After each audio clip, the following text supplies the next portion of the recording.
Telangana inter board నిర్వాకంతో చెలరేగిన అలజడి మరింత తీవ్ర రూపం దాల్చుతుంది. వరుసగా రెండో రోజు ఉద్రిక్తత కొనసాగుతుంది. ఇంటర్ బోర్డు ముట్టడికి విద్యార్థి సంఘాలు పిలుపునిచ్చిన నేపథ్యంలో హైదరాబాద్లోని ఇంటర్ బోర్డు కార్యాలయం వద్దకు పెద్ద ఎత్తున విద్యార్థులు వారి తల్లిదండ్రులు చేరుకుంటున్నారు. ఆందోళనను నిలువరించేందుకు భారీ సంఖ్యలో పోలీసులు అక్కడ మోహరించారు.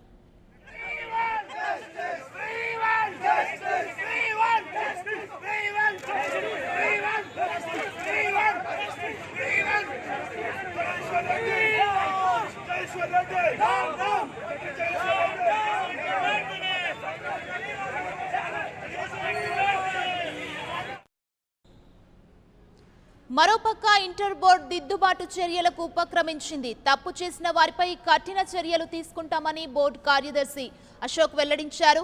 నవ్య అనే విద్యార్థికి 99కి బదులు 0 వేశారు. ఇక ఇద్దరు అధికారులకు షోకాజ్ నోటీసుల్ని జారీ చేశామని చెప్పారు.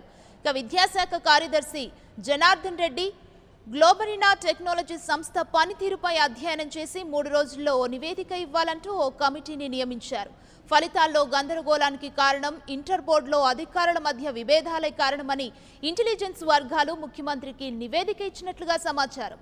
కొందరు అధికారులు గందరగోళం సృష్టిస్తున్నారని పేర్కొంటున్నట్లు తెలిసింది. ఇక ఇంటర్ బోర్డులో అంతర్గత తగాదాల వల్ల కొందరు అధికారులు ఈ అపోహలు సృష్టించారని విద్యాశాఖ మంత్రి ఆదివారమే వ్యాఖ్యానించడం గమనార్హం. అయితే ఫలితాల్లో జరిగిన తప్పుల్ని కప్పిపుచ్చుకోవడానికి అంతర్గత విభేదాలంటూ ప్రభుత్వం చెబుతుందని కొందరు విమర్శిస్తున్నారు.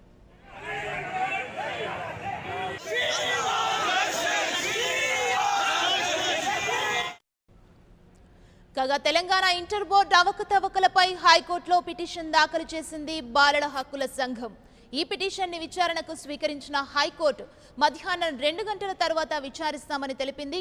విద్యార్థుల ఆత్మహత్యలకు ఇంటర్ బోర్డుదే బాధ్యత అని ఆరోపిస్తుంది బాలల హక్కుల సంఘం.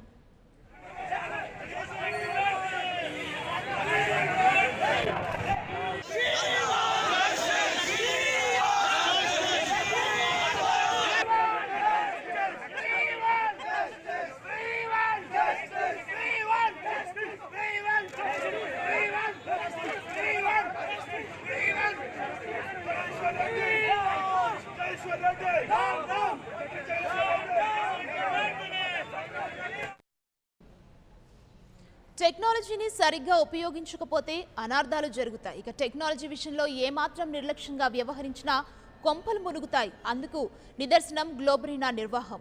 ఇక ఇంటర్ బోర్డు మార్కుల అవకతవకలకు కారణమైన గ్లోబరీనా ఐటీ సొల్యూషన్స్ పై ఆరోపణలు వెల్లువెత్తుతున్నాయి. డేటా ప్రాసెసింగ్, రిజల్ట్స్ ప్రాసెసింగ్ లో తీవ్రమైన అవకతవకల కారణంగా ఇంటర్మీడియట్ ఫలితాల్లో గందరగోళం నెలకొందని అంటున్నారు.